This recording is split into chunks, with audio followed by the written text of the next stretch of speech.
We have Kahtaf with us today. He's head of engineering and applications lead at Vana. And this is I think the first technical session from Vana, where he kind of give a deep dive of how Vana under the hood works and how Vana Protocol Architecture works actually, and how can you, and the next workshop on Friday, we'll actually discuss how to build your first DataDAO. So yeah, over to you, Kahtaf. Thanks, Muskan. How's it going, everyone? Thanks for joining us. I'm based in Toronto, so it's morning, but I know everyone is kind of around the world, so whatever time it is, thank you for joining. My name is Kahtaf. I am the head of applications at Open Data Labs, and as Muskan mentioned, we'll be talking today about the protocol architecture as a whole. So let's dive in. Feel free to interrupt me with any questions at any time. But yeah, so let's dive into an architecture overview. So Vana solves the fundamental problem of turning private data into a tradable asset while preserving privacy, right? And it does that by through 5 core components. So number one, wallet is your on-chain identity, data DAOs, secure compute, L1, and the dual token system. So starting from the right side, your wallet is your on-chain identity, and data contributors exercise ownership over their data through their wallet, and all the data is tied to their wallet.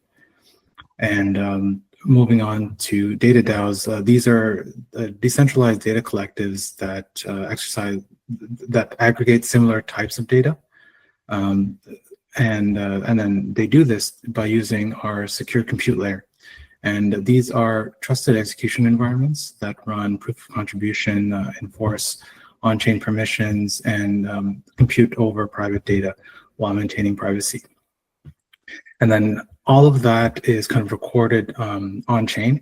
So the Vana Layer 1 is an EVM-compatible blockchain that's specifically optimized for private data. So things like data ownership records, cryptographic verifications, permissions, economic flows, they all live on chain. And we've got the dual token system that's powering all of this. So Vana is the native token of the network, and VRC20s are issued by data DAOs that represent the underlying data set. So we'll dive into some of these components into deeper detail. So let's start with the L1 itself. So the Vana L1 is an EVM-compatible blockchain, which should enable familiar smart contract development. If you work with Solidity on Ethereum or other chains, you should be pretty familiar with how to build for Vana. It's powered by proof of stake consensus. And basically what that means is any kind of, all the validators that are powering the network, they have to throw up some stake to ensure that their incentives are aligned, and any kind of ill behavior towards the network results in slashing of that stake. So they're all incentivized to be truthful in how they operate on the network. As I mentioned earlier, Vana is the native currency of the network. It's used for staking, governance, paying transaction fees, as well as paying for data access fees. And data DAOs issue their own tokens called VRC20s. And VRC20s are very similar to ERC20s, but for data. So VRC20s are the tokenized representation of the underlying data set. And you can think of it as, if Vana is the dollar, VRC20s are the company stock. So if we move up one more layer higher, let's talk about smart contracts. So the protocol is powered by several key smart contracts on the network. And as a data DAO builder, you're going to be interacting with a couple of key smart contracts. So we've got the data registry, the DLP registry, the DLP contract, and the TE pool.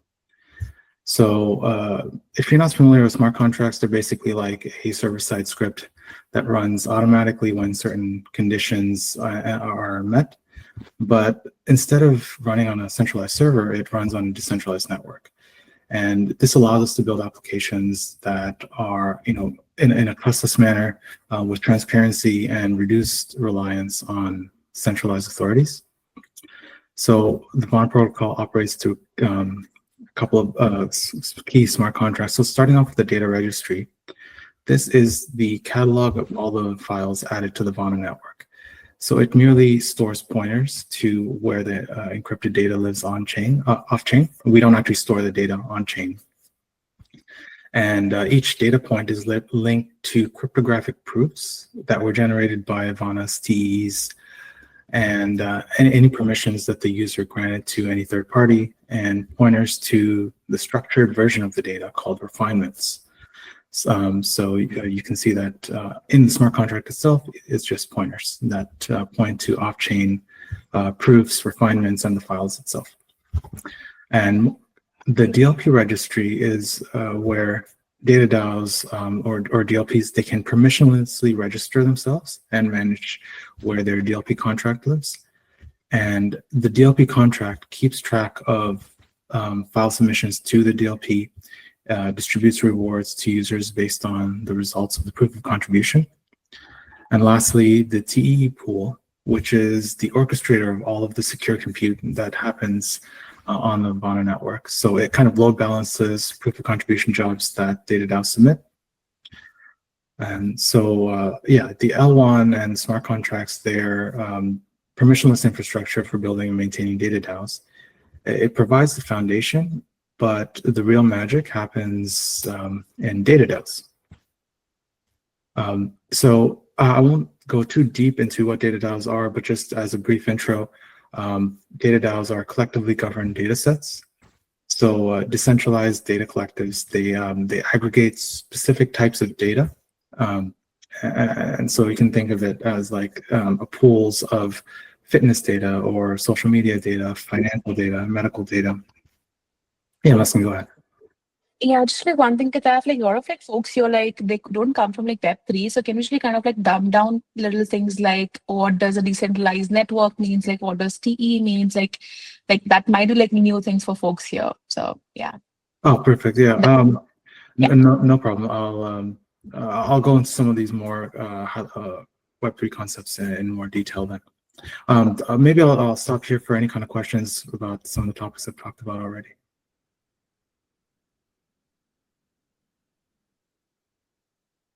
To answer that question, what does a decentralized network actually mean in layman terms?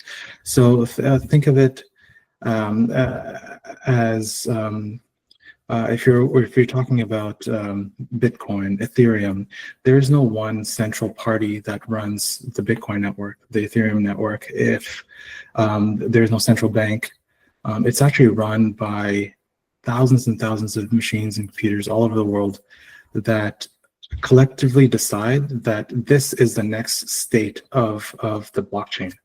So it's next to impossible to take control over, and there is no central governing body.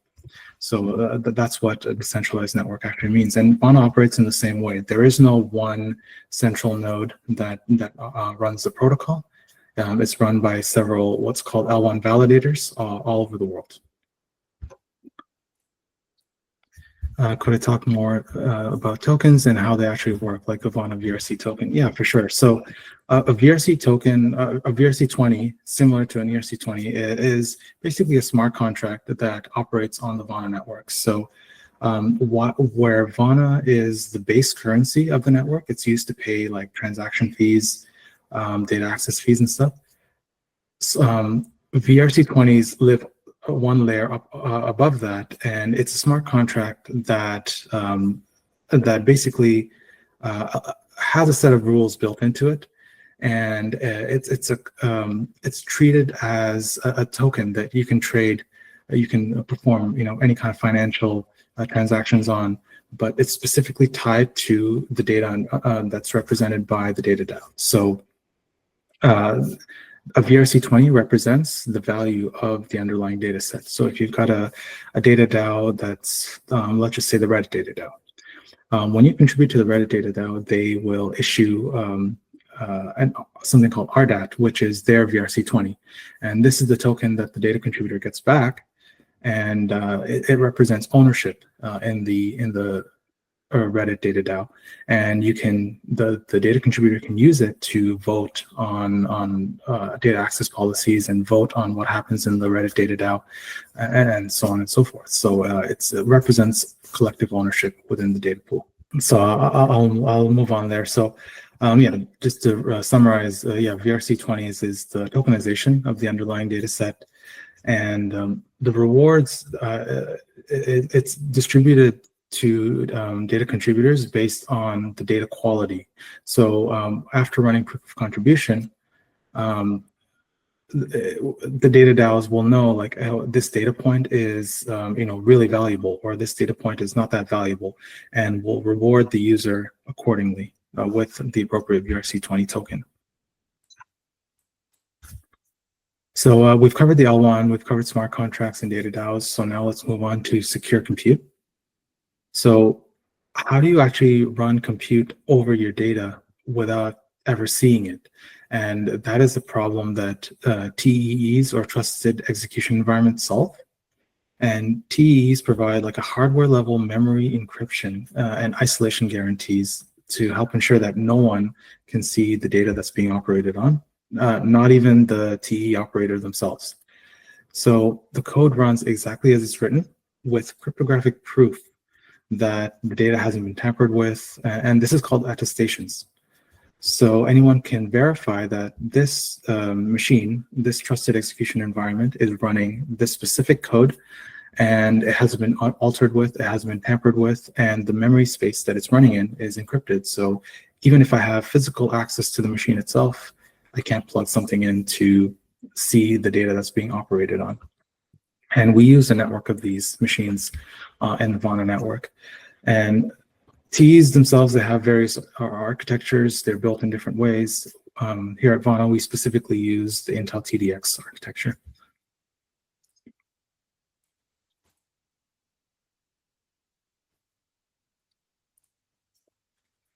So let's move on to how data moves around the Vana networks, so the data lifecycle.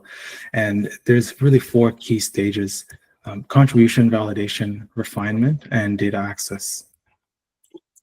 So moving from left to right here, the data contributors will contribute their data to a data DAO.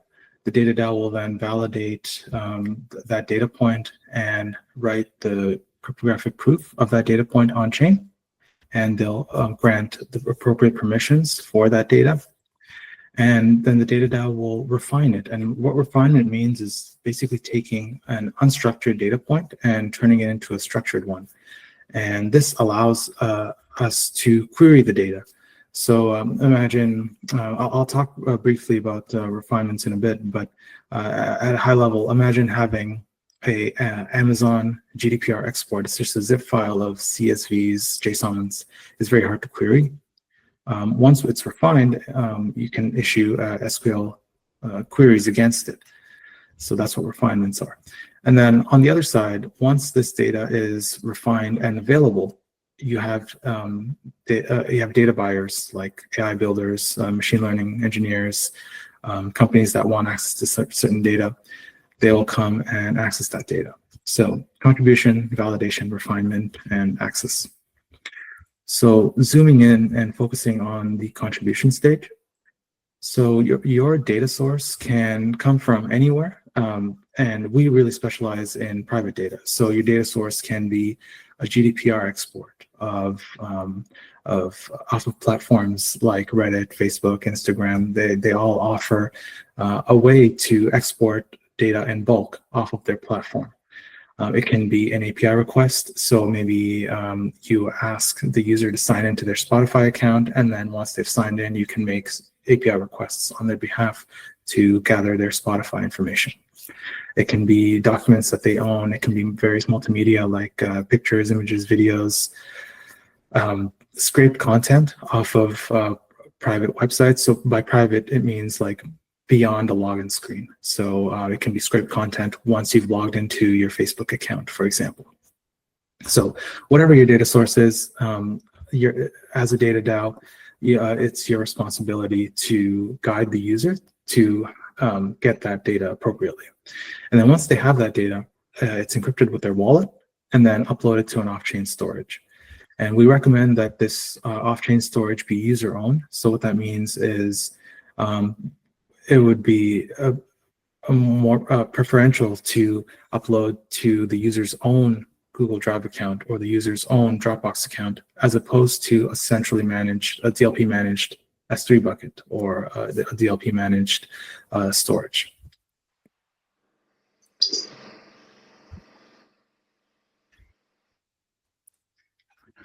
So I mentioned encryption earlier, and I'll talk briefly about how encryption works in the Vana protocol. So starting off with, you've got some plain text data.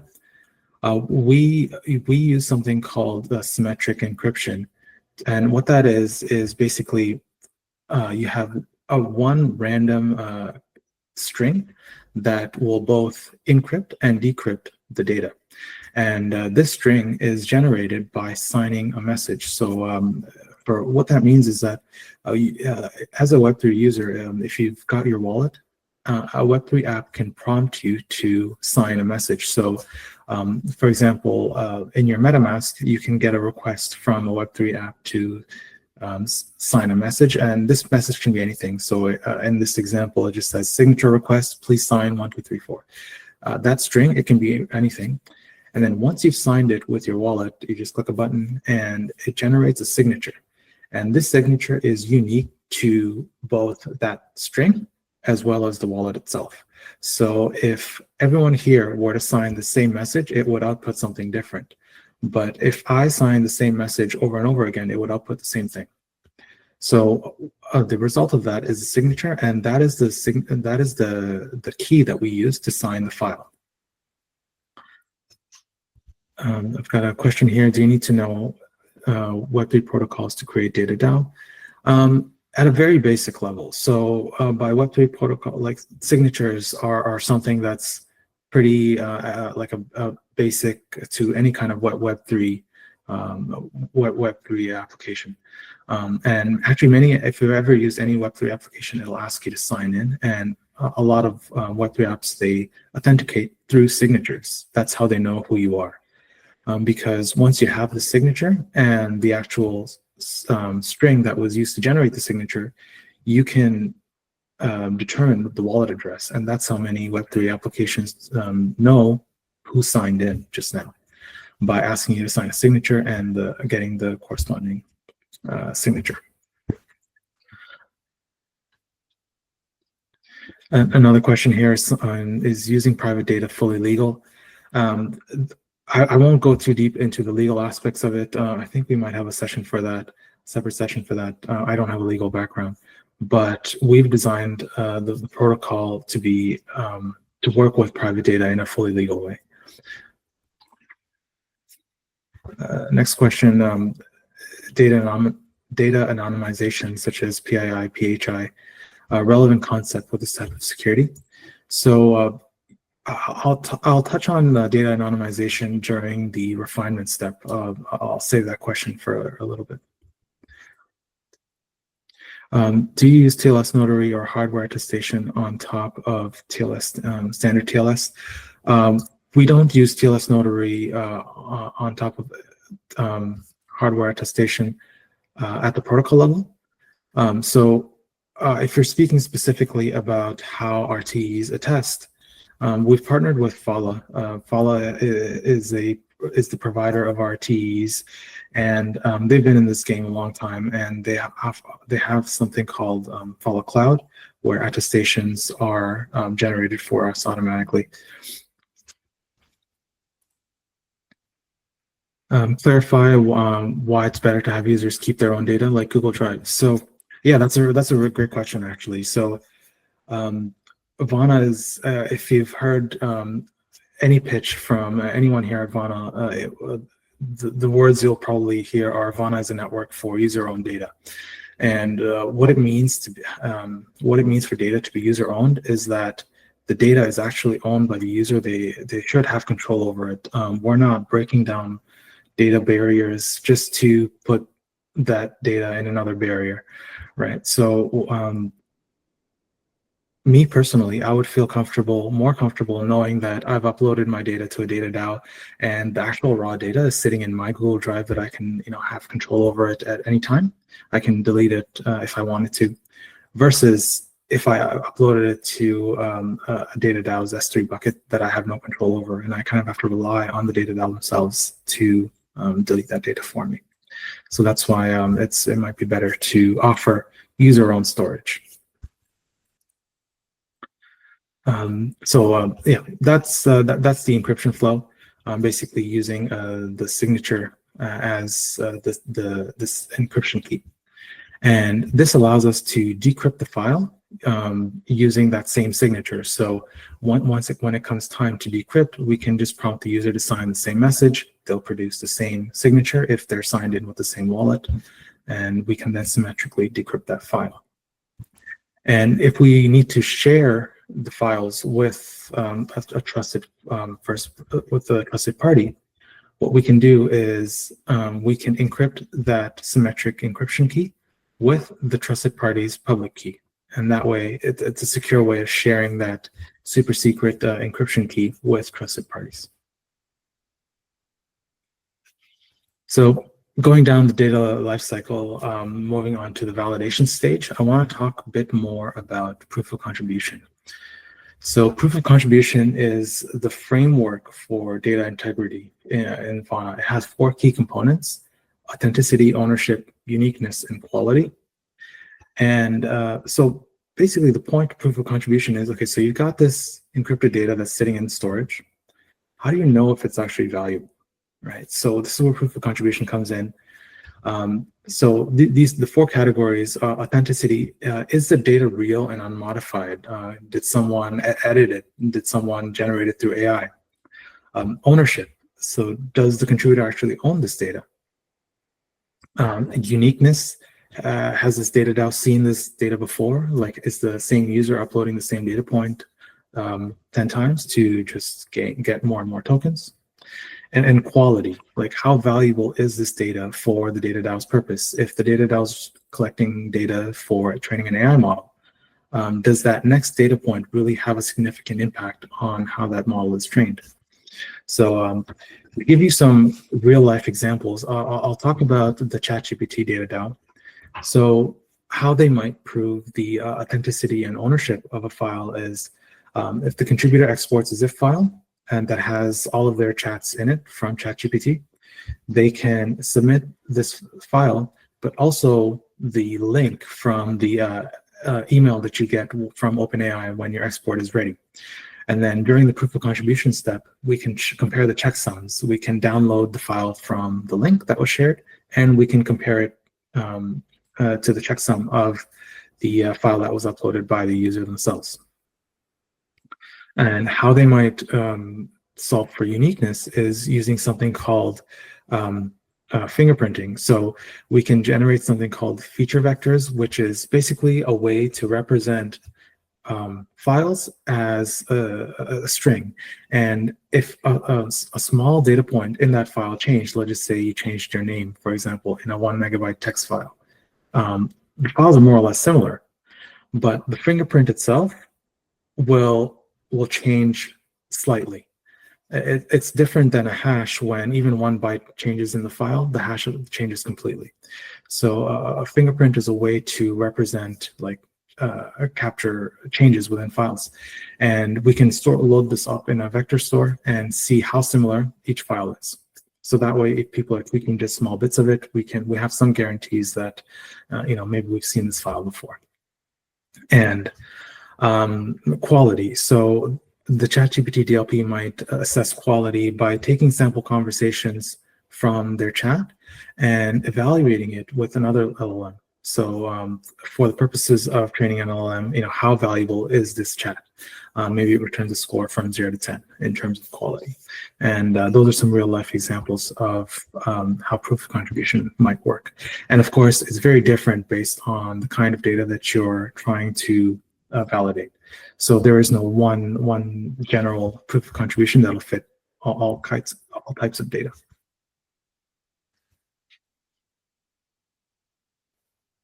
So next I'll talk about the refinement step. And as I was mentioning earlier, this is how we take unstructured data and turn it into structured and queryable data. So with the Amazon example I was giving earlier, if you export all of your data off of Amazon right now, you'll end up with a zip file that is hundreds of files long, containing like images, CSV files, JSON files, TXT files, and so on and so forth. That data itself is useful, but kind of hard to work with. So as a DataDAO, it's your responsibility to refine it into something more useful and queryable. So the standard we've chosen for this is libSQL.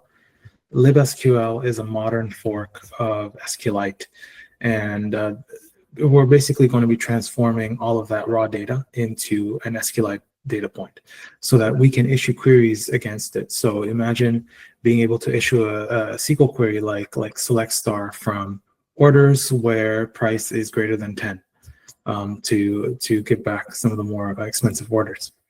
That would be really difficult to do if your data is kind of in this unstructured format.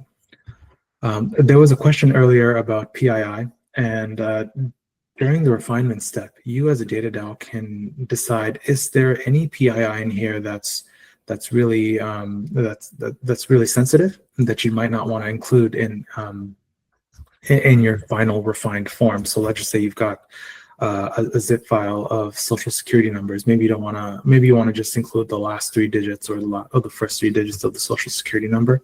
You can do that during the refinement step and basically mask out any kind of PII that your DataDAO will never reveal. Maybe it's some guarantees that you make to your user, and this is your opportunity to do that.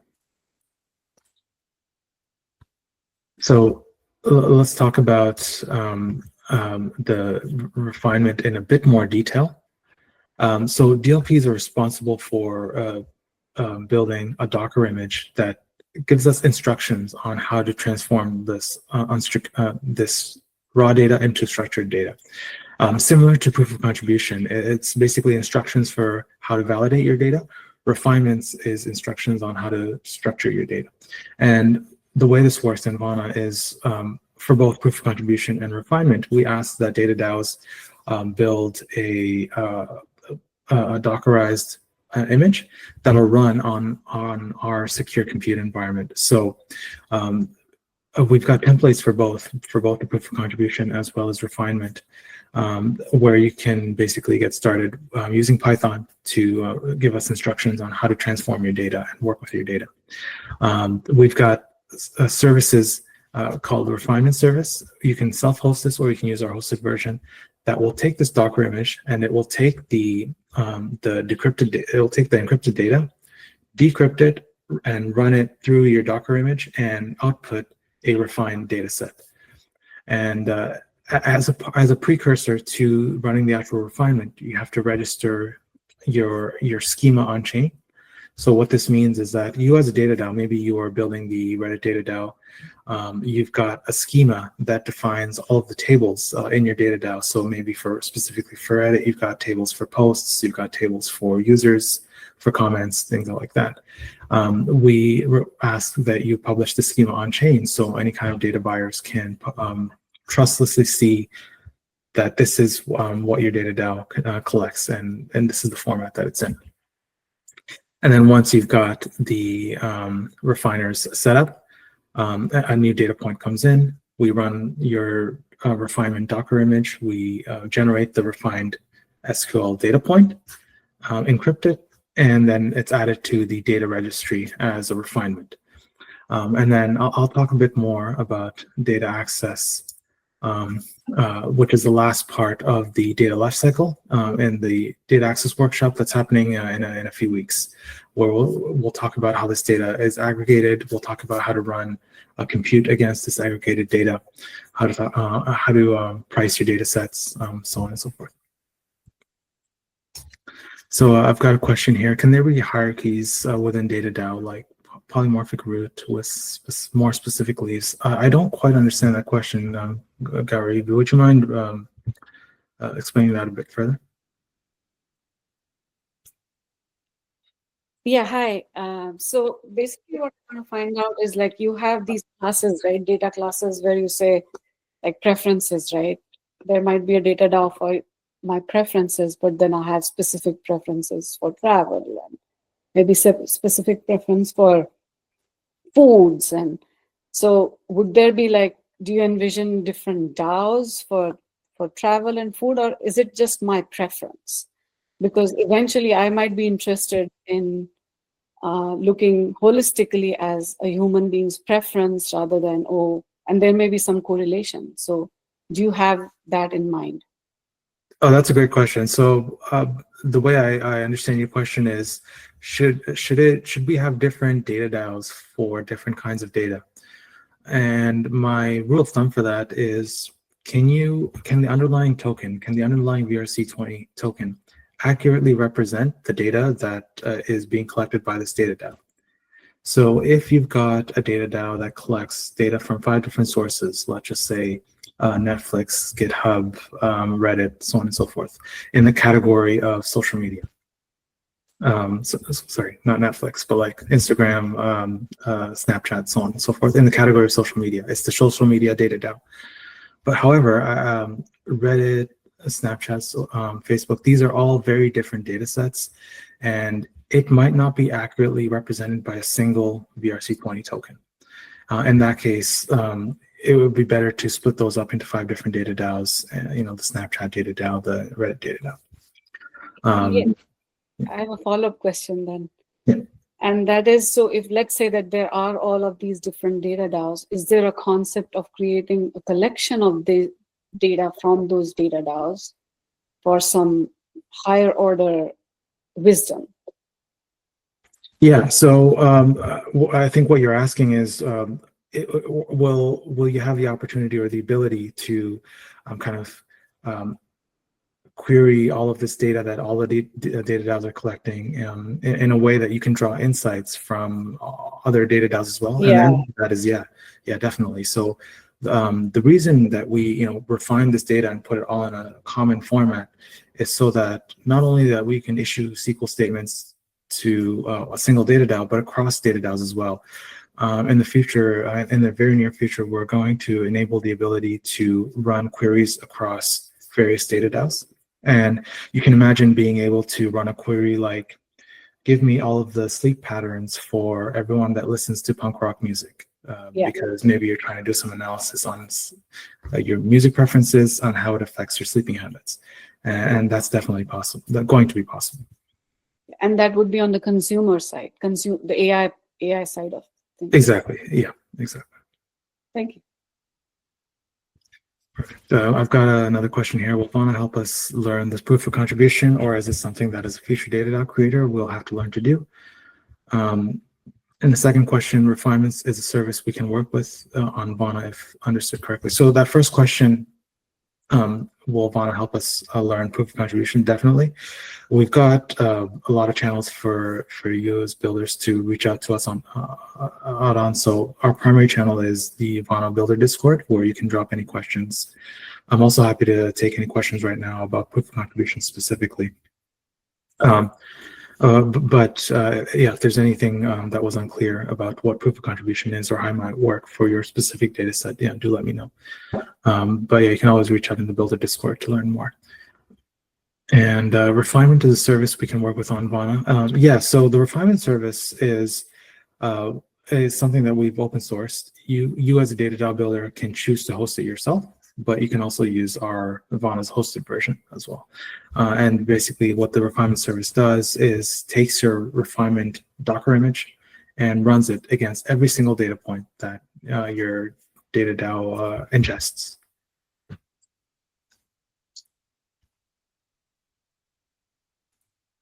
So putting it all together, so we've talked a lot about secure compute, smart contracts, a proof of contribution, refinements. Now, if we were to sum it up into one large diagram on summarizing how data is ingressed into our network, this would be it. So basically, we've got on the left here the data DAO UI. So the parts in green are the parts that data DAOs are responsible for building. So that in this case, it's their contribution UI, the contract, the DLP contract itself, and the 2 Docker images that represent the proof of contribution, as well as refinement instructions. what's not shown here is the corresponding like VRC20 token. So that's also the data DAOs are responsible for. So putting the flow together, you've got your data contributor that lands on your DataDAO UI. Let's just say they've got their Reddit data ready to go. They will encrypt it and they'll add it to the data registry, which is a smart contract inside the Vana L1. Once they've added that file, anyone can add a file to the network, but now it's your responsibility to validate if this file is useful or not. So what we're going to do is you as the DataDAO, you're going to request verification from the TEE pool, which is going to assign a TEE or secure compute to your job, your proof of contribution job. Once a TEE is assigned, we'll send the encryption key and the proof of contribution Docker image right to the TEE itself. No middleman, just the DataDAO and the TEE. And it will run that secure compute. It will decrypt the data point. It will run through your set of instructions that validate if this data is useful or not. And then it will generate something called a proof. And this proof has some metadata about, it contains assertions about the data. So the data itself is encrypted on-chain. How can anyone come in and look at the public blockchain and see that, hey, this encrypted data is actually valuable or not? So if we're talking about the Reddit data point, for example, maybe you measure value by how many DMs a data point has. Maybe you measure value by how long the user has been active for on Reddit. Maybe it's 10 years, maybe it's 3 days, right? One is more valuable than the other. So these kind of metadata you can publish in the proof itself. And these proofs are public, so obviously we don't want to reveal any private information, but just some sort of public metadata that has some assertions about what this encrypted data point has. We generate the proof, and then we write it to the data registry. So along with this encrypted data point, we have some proof that makes some certain assertions about the data.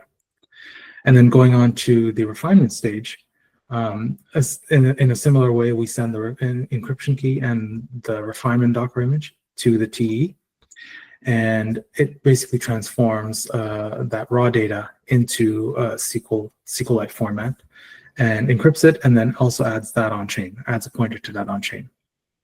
So now the data registry contains the pointers to the encrypted file, the proof, and the refined data point. And then once we have all that, the DataDAO will reward the user with the appropriate VRC20 token for their contribution, and that's the reward flow here. So that's all I have for today's session. I want to thank you for taking the time out of your day to attend, and yeah, I'm happy to take any questions that you might have.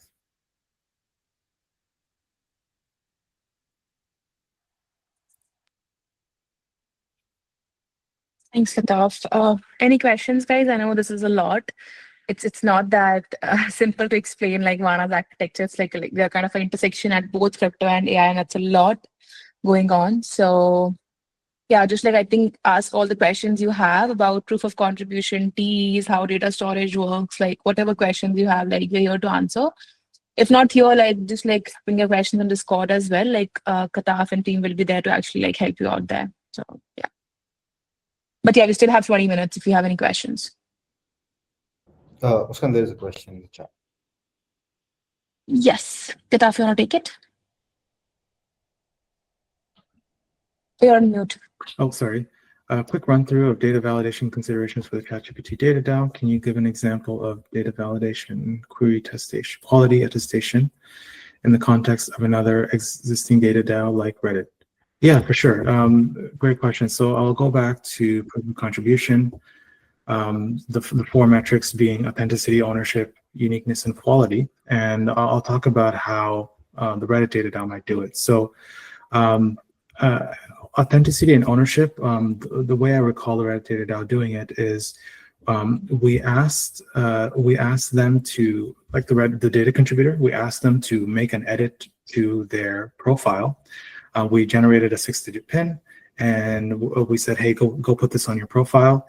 And then once they're done that, we would look at their profile and see if they have that pin on their profile. So this allowed us to verify that, yes, they actually have ownership over the account that they say they do. In terms of uniqueness, I believe what was done there was the fingerprinting technique that I mentioned, which was to take some of the meatier parts of the export and generate a fingerprint from it and keep it in a vector store, where we can see that that fingerprint is generated through their posts, through their comments, and things like that. We would be able to see that if this person duplicated the file and changed the username, for example, that fingerprint would remain more or less the same, and we would know that this is a duplicate file. And in terms of quality, I don't remember the exact metrics, but one of them was age, and you can actually, it was age, and I think it was like the number of posts and comments that they've made. So we saw that some people were just creating an account and then without having any data in it, they would just export their zip file and submit it to the Reddit DataDAO. And the quality score would be 0 because you have really no content. There's no meat in that export. So that's how that was addressed. How does the network scale with the addition of storage? Have you tried integrations with IPFS, Filecoin, Arweave for decentralized storage? Yeah, that's a great question. So I didn't talk too deeply about storage and how it works on the Vana network, but the protocol itself is agnostic to the storage protocol that's used. So we use IPFS primarily to store the cryptographic proofs and the refinements, but the raw data, the data that the DLPs are, the DataDAOs are collecting, we don't make any kind of assertions or any kind of recommendations about where that data lives, other than we recommend that it be user owned. But as a DataDAO, you can choose where that data lives. All we really need is a URL to the publicly available but encrypted data point.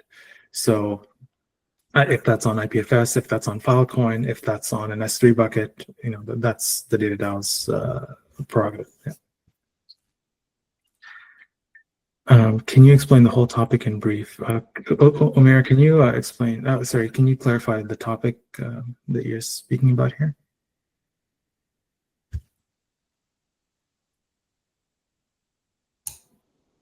I'll wait for a follow-up from you, Omer, before I dive into that one. I'll move on to the next question. Do we learn how to create a fingerprint, learn how to look for discrepancies? Yeah, I can point you to a repository that we have for generating such fingerprints. Yeah, I don't have the link off the top of my head, but I'm happy to share that with you after this call. Well, and that's just one way to look for uniqueness. There could be other ways as well.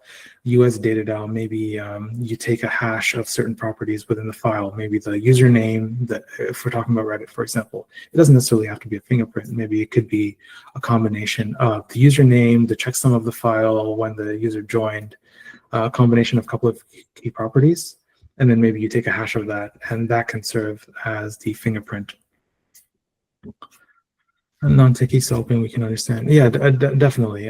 So I think we have a lot of non-techies in our builder community. So we're definitely working to make sure that we have the appropriate templates and examples ready, so that you don't really need to know some of these deeply technical concepts in great detail before you can start contributing. Next question here. So what are the key considerations for designing proof of contribution function for DLPs to balance data quality and contributor incentives? Are there any are there any templates and tools provided by Vana to simplify this? Yeah, great question. So key considerations for proof of contribution. So you as a DLP, it's your responsibility to make sure the highest quality data points get through, and we're not incentivizing like low quality data points. So I think if you do that, you're kind of setting yourself up for botting and just spam in general. So you as a DLP, it's your responsibility just to set up a really high quality proof of contribution, even if that means some data contributors will be rewarded less just because their data maybe is not that inherently valuable. So do we offer any default templates? We have templates for everything that I've talked about here today, including the DataDAO UI, the DLP smart contract, the proof of contribution, the refinements. We have templates for all of that. And I believe there's a session, I think it's the next session, how to create a DataDAO. One of our team members will walk you guys through exactly all the steps needed to create a DataDAO. And we've built this tool very recently, which kind of abstracts away a lot of these complexities. It's just issuing a few command line commands, and you will have all of these set up.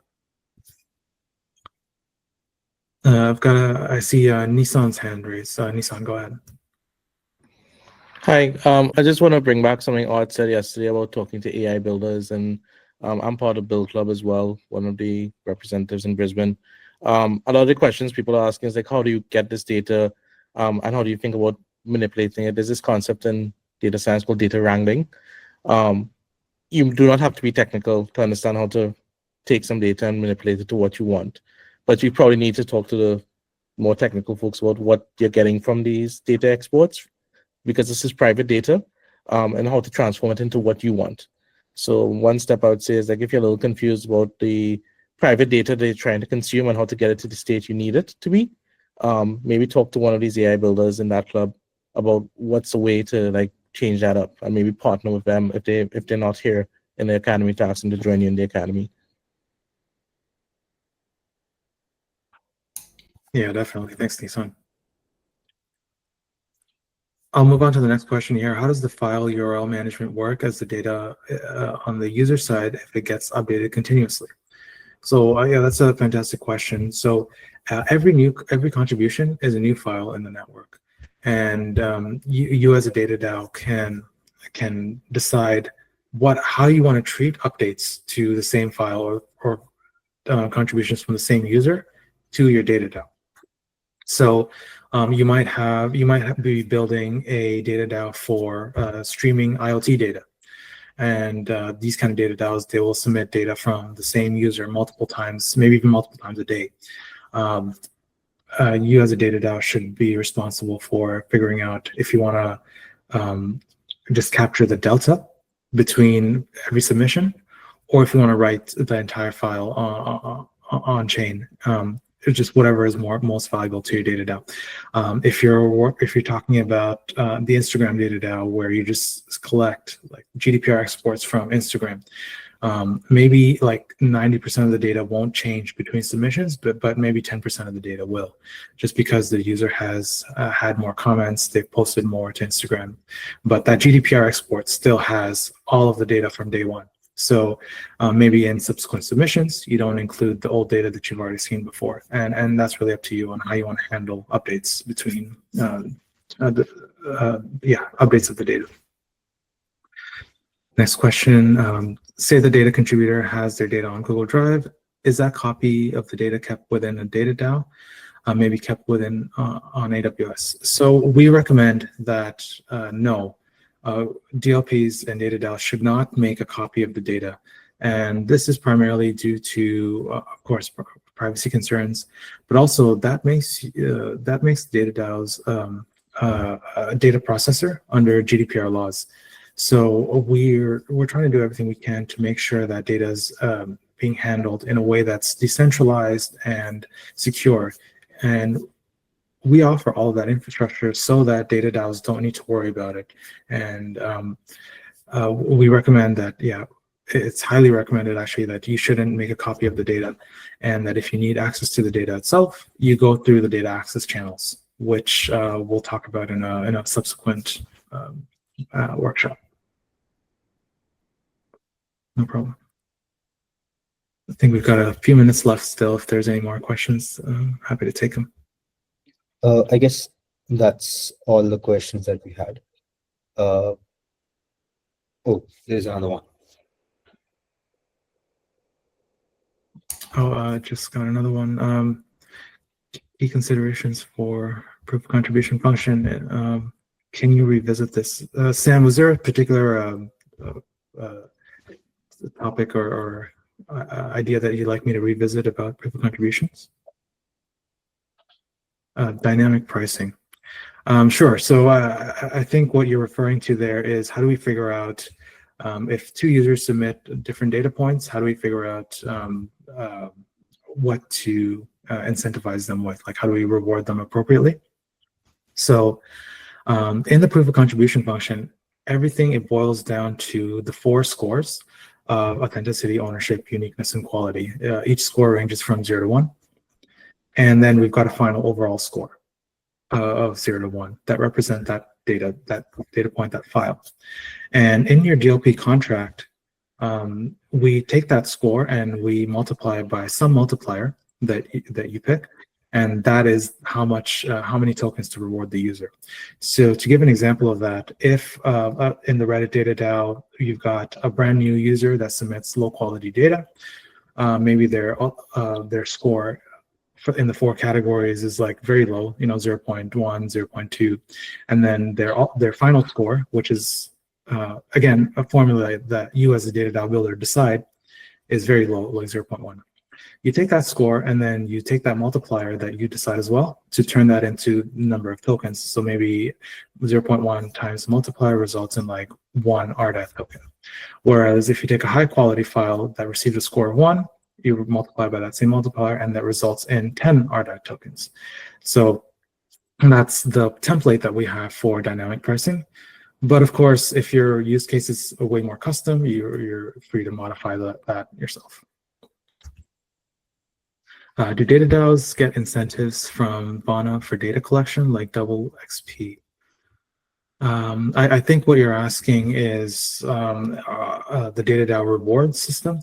So we reward DataDAOs with liquidity of their VRC20 token. So we'll talk more about that in the VRC20 session. But basically, liquidity is really important when you're launching a new token and launching a new VRC20 token. So for DataDAOs that are very active, that have a lot of users contributing to their DataDAO, that have users accessing that data, we reward them appropriately with liquidity to their VRC20 token pool. Is there a roadmap of how we build, as you mentioned? So we'll talk a bit more about that in the create a DataDAO session. I think that's the next one that's happening on basically the key ideas that you need to understand when we're building a DataDAO. The proof of contribution is public, correct? Have you seen real world instances where data buyers are skeptical of the attestation provided by proof of contribution functions? Yes, so the proof of contribution function is public, and we, similar to for both the proof of contribution function and the refinement function, we require that these are publicly available GitHub repositories. The reason for that is if me as a data contributor, if I want to see what's happening with my data, regardless of if it's on a secure server, if the code that's being executed, I need to be able to trust it if I care to look. And I want to be able to go to a DataDAO and see, oh, hey, this is how they're evaluating my data point. Oh, this is how they're structuring my data point. If they slide in some code in there to copy my data point to an S3 bucket, I'll likely not, contribute to that data point to that DataDAO. So, have you seen real-world instances where data buyers are skeptical? If they are, they can basically go to the public proof of contribution, the public refinement images, and see how their data is being handled. So the protocol itself doesn't make any assertions about what the proof of contribution should do. We just assert that it should be public and testable and verifiable, so that if any of your data contributors question you, or if any data accessors question you, you can point them to the repository. This is how we handle your data.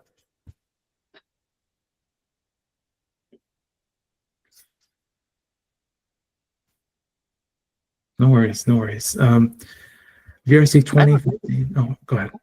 I have a quick question on the Vala. You had mentioned something about Vala.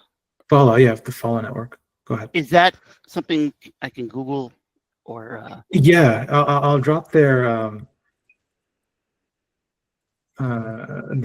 website in the chat here. Great, thank you. Vala.network. And basically, these guys have been in the game for quite some time, and they're one of the leading vendors of TEEs in the Web3 space. And they recently rolled out something called the Vala dashboard, where you can deploy a TE within minutes and be able to deploy some code against it and have a full attestation report of what this code is doing that you can share with anyone. Perfect. Any other questions before we end the session here?